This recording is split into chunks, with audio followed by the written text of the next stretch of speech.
O mundo fica aí dizendo outra coisa, mas quando nós fazemos a experiência, nós percebemos que não há outro caminho. Jesus fala, eu sou o caminho, eu sou a verdade, eu sou a vida, e não tem outro caminho. Ninguém vai ao Pai senão por Ele.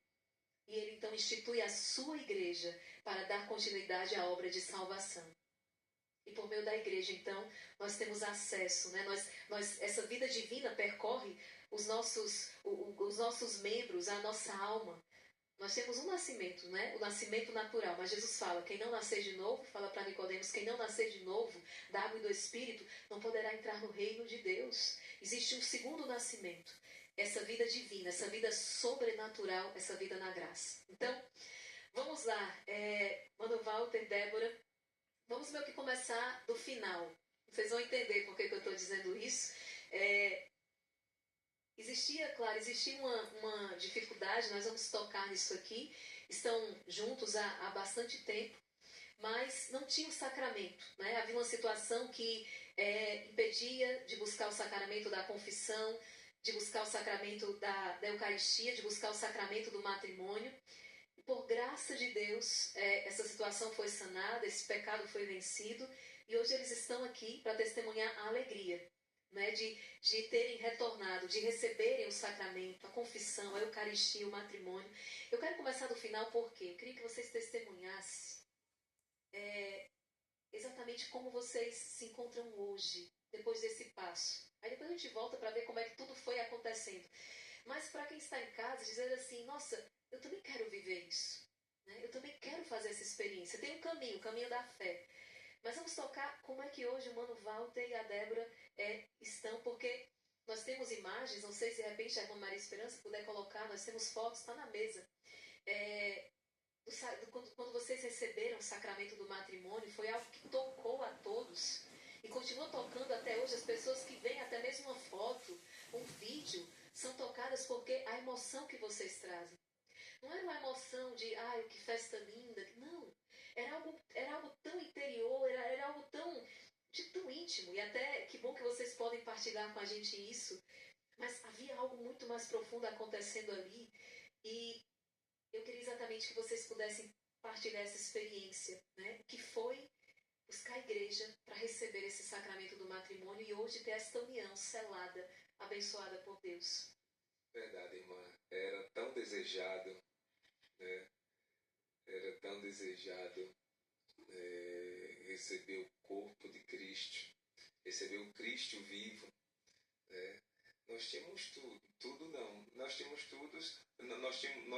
tudo da seguinte maneira: nós somos casados no civil, temos uma família linda, nos respeitamos, nos amamos, sou fiel à minha esposa é fiel a mim, mas faltava o melhor, né? Faltava o extraordinário, que era, estava faltando Deus Eucarístico, Jesus Eucarístico, e foi muito, irmã, extraordinário quando nós comungamos.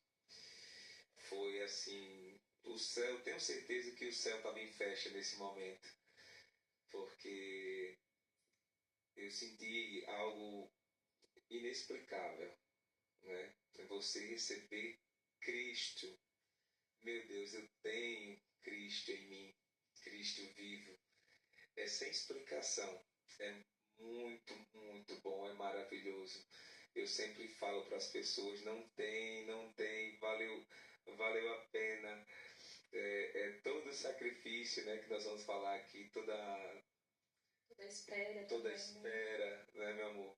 Então, quando nós recebemos a Eucaristia, foi aquela emoção, choramos muito. Nós, não só nós, né, mas nossos pais, as pessoas que oraram por esse momento, né, Frei Josué, Dona Jânia, Padre Paulo, as pessoas que estavam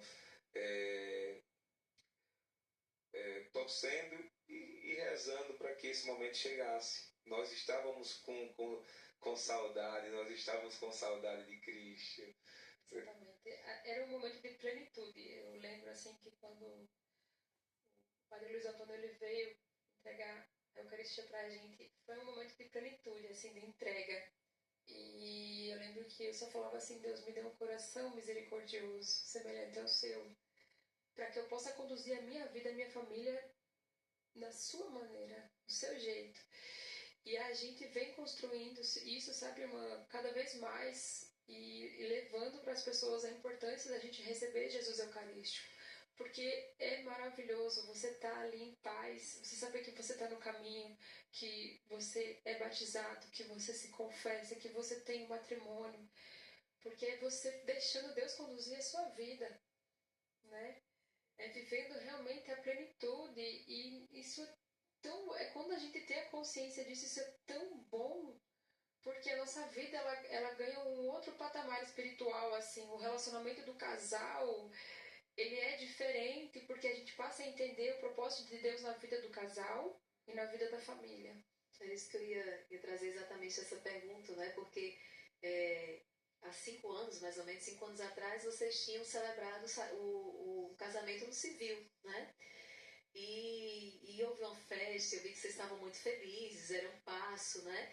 Mas de repente, 5 anos depois, vocês estão ali celebrando o matrimônio, o sacramento do matrimônio. Exatamente. Então, muitas pessoas se perguntam assim, mas como vocês colocaram ainda há pouco, né? A gente se ama, a gente se respeita, a gente tem uma família linda, mas será mesmo que precisa disso, né? Então, eu queria, Débora, que você falasse daquela experiência que foi grandiosa, mas que não se compara, né, a essa experiência. Não que se compara. Falar para a pessoa assim, o que é que muda? E eu acredito que muda de uma maneira sensível, palpável, né? Com certeza, irmão.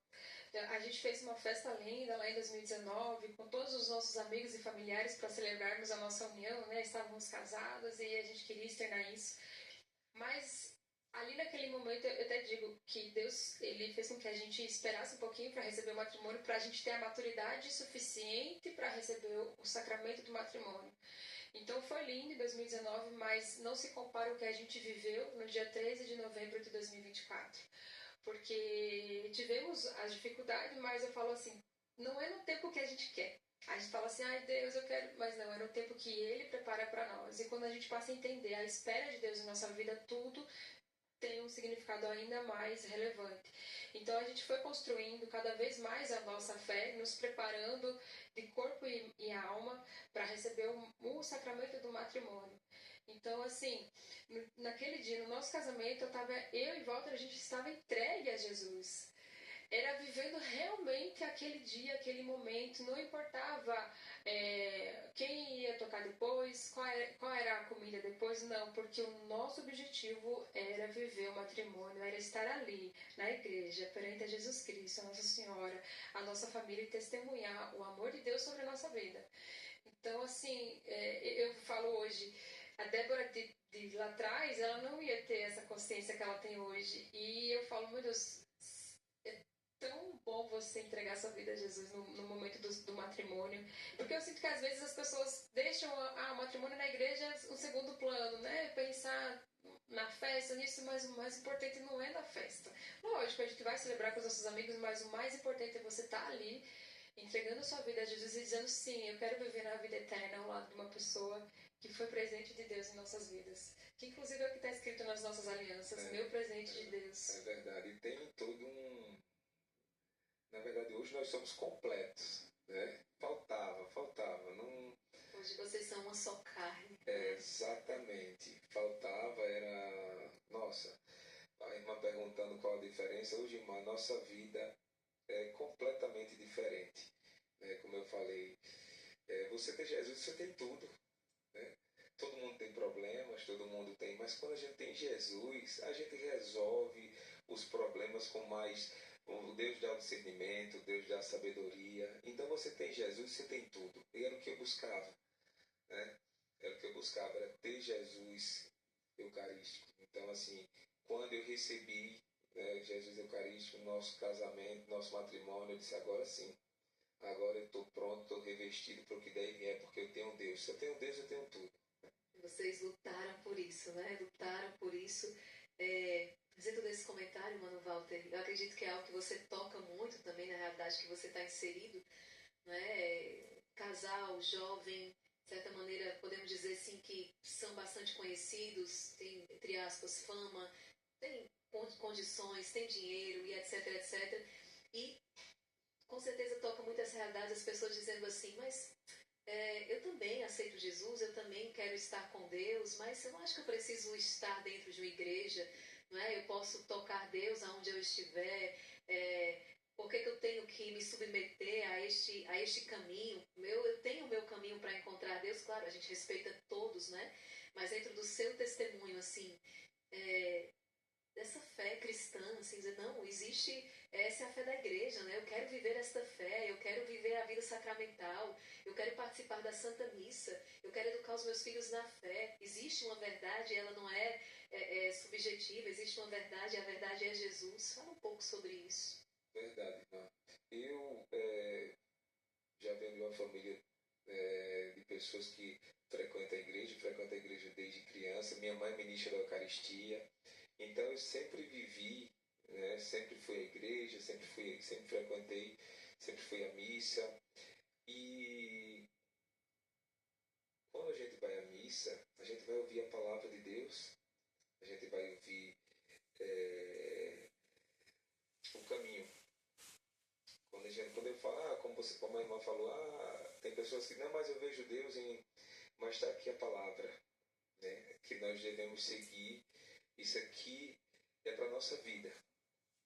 Então, hoje eu educo os meus filhos também na palavra, eles vão à igreja, mesmo pequenininhos, mas eles já têm que... essa é a minha obrigação, levar ele para o caminho que a minha mãe me levou e meu pai. O caminho onde ele vai ouvir a palavra de Deus, onde ele vai se fortalecer para que ele tenha uma vida, ele consiga ter uma vida de santidade, ele busca uma vida de santidade, porque aqui ele vai ter o conhecimento. Deus está em tudo, Deus está na natureza, mas a gente precisa da palavra, então a gente precisa ir à missa, ouvir a palavra, a gente precisa receber Cristo. E eu ia à missa, ouvia a palavra e ainda não tinha o Cristo, eu vivo. Por isso que eu falo que hoje eu sou completo. Não perdemos a missa aos domingos, seja lá onde for, na correria dos shows, eu tenho que ir. Esse mês agora, o dia foi tão corrido num domingo que eu cheguei na hora de tocar praticamente e não tinha ido à missa. Meu Deus do céu, foi um dia de estrada. E Deus é tão maravilhoso, eu pedindo a Deus que Ele, meu Deus, e agora? Eu vou ter que assistir no celular, na televisão e depois me confessar. Aí Deus preparou uma missa, uma igreja, o palco era ao lado da igreja, estava tendo e aí eu cheguei na hora da missa. Eu digo, meu Deus, isso foi maravilhoso. Eu andei dando o Senhor preparando a missa. Aí fui para a missa, terminou a missa, fui para o palco, levar alegria através da minha música. E assim, esse é o nosso alimento. Né? A gente vive a vida desse jeito. E para complementar, a Maria Raquel que o Walter falou, é na missa que a gente pede um perdão pelos pecados que a gente cometeu durante aquela semana, ou durante o dia, né? Porque a gente pede ali, Deus perdoa pelos meus pensamentos, pelos meus atos, pelas minhas omissões. Então, como é que eu vou viver no caminho da santidade se eu não for à igreja para pedir perdão? Para receber a palavra, para ouvir o padre falando, explicando a homilia, interpretando. Como é que eu vou seguir a vida se eu não tiver isso? Direcionamento. Eu preciso do direcionamento da minha vida para conduzir a minha vida e a minha família. Então, quando você vai à missa, que você entende todo o caminho dela, o porquê que no começo você pede perdão, depois você vem o glória, depois santo, santo é o Senhor, Deus do universo. E aí a gente recebe a homilia, tem a primeira palavra, a segunda palavra, a interpretação, a homilia do padre, e aí você recebe a comunhão, a Eucaristia. Então, é a gente se esvaziar da nossa vida para a gente receber Jesus nos preenchendo na palavra, na confissão, no perdão e também na Eucaristia. Então, a gente precisa. É o nosso objetivo. Vamos todos os domingos, Mas o nosso objetivo é aumentar as nossas vidas não só no domingo, mas que a gente vá sempre que a gente puder. O coração tem sede, quer estar junto do amado, né? Verdade. É interessante, Débora, o sacramento é exatamente esse sinal visível de uma graça invisível, né? Então, nós recebemos outro dia aqui um ex-pastor presbiteriano e ele disse que a maior angústia, quando ele estava vivendo aquela fé dentro daquela realidade, a maior angústia daquelas almas que ele ajudava era essa, dizer assim, eles me procuravam muito para dizer, pastor, como é que eu vou saber se Deus me perdoou? Eu não tenho certeza se Deus me perdoou. E ele dizia, no sacramento da confissão, nós não temos nenhuma dúvida. Quando nós confessamos os nossos pecados, e o Cristo sacerdote, não é? Diz, eu te absolvo de todos os teus pecados. Em nome do Pai, do Filho e do Espírito Santo, né? Vá em paz. Nós temos a certeza de que nós fomos perdoados, né? Isso é a beleza, a necessidade mesmo que nós temos do sacramento, de viver os sacramentos. E os sacramentos, meus queridos, nos vêm por meio da igreja. Não tem outro lugar onde nós vamos ter acesso aos sacramentos senão por meio da igreja. Nós temos feito um caminho muito bonito aqui. Inclusive, temos tocado também naquilo que o Monsenhor Totti vai dizer, são as rugas da igreja. Não é? Porque a igreja tem um semblante divino, mas ela tem um semblante humano. A sua cabeça é perfeita, né? O próprio Cristo é a cabeça desse corpo místico, mas nós, os membros deste corpo, nós somos muito falhos. Então, ao longo da história da igreja, nós vimos os erros, não da igreja, mas dos filhos da igreja, que muitas vezes se deixaram levar, mas nós não podemos deixar de amar esta igreja imaculada, essa igreja santa, não é? Mas vamos lá, vocês me falaram que tem um berço cristão, católico, mas em algum momento ali houve, não sei como é que a gente poderia se chamar, se de repente um desvio, se de repente a fé sempre esteve aí presente, mas houve um tempo aí talvez que acabaram se afastando um pouco da vivência da fé. Eu queria que vocês falassem sobre isso também e as consequências que isso trouxe, né? Porque entre essa vitória que vocês estão celebrando, nós temos aí um longo caminho, né? Um caminho que aconteceu para poder chegar até aqui. Então, vamos lá, como é que aconteceu isso? Então, eu, aos 18 anos, quando fui para Maceió cursar uma faculdade, eu tive um relacionamento lá, né? E 3 anos, e esse relacionamento, eu acho que 3 anos após, teve o fim do relacionamento e tivemos que casar na igreja, por vontade dos pais, né? Não por nossa vontade. E eu lembro como hoje, eu entrando na igreja, eu disse, meu Senhor Jesus Cristo, eu estou dizendo sim, mas o Senhor sabe que é não. E a partir disso, eu parei de comungar, né? Parei de comungar e a minha vida ficou um vazio grande, grande, grande, até que eu começasse a buscar. Eu só comungava no meu interior, né? Espiritualmente, e eu não conseguia me confessar, não comungava. Então, assim, a minha vida estava faltando, estava sem alegria, posso dizer. Mas eu sempre pedindo a Deus, meu Jesus, o Senhor sabe de tudo como foi a minha história, então, se o Senhor sabe, eu fico tranquilo porque está nas suas mãos e o Senhor um dia vai me conceder a graça de voltar a comungar e receber o Senhor. E em todas as minhas orações eu pedia sempre a Deus, meu Deus, coloca uma pessoa na minha vida que realmente eu ame, que eu respeite, que essa pessoa me ame, me respeite, que a gente forme uma família e viva no amor de Cristo. Sempre pedi a Deus. Até que um dia Deus me presenteou com Débora, né? E ela da mesma forma, pedindo a Deus alguém que realmente ela amasse, que respeitasse.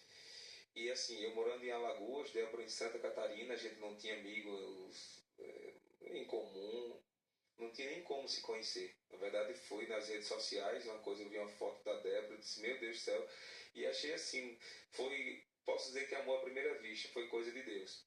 Aí fui lá olhar, né, deixa eu olhar aqui, dar uma curiada aqui na família, nas amigas, ver se essa menina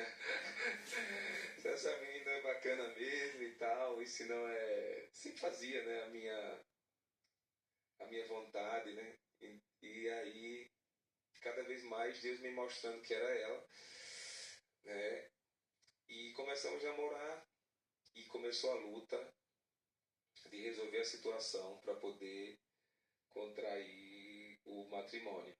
E nesse mesmo tempo, irmã, Débora, né?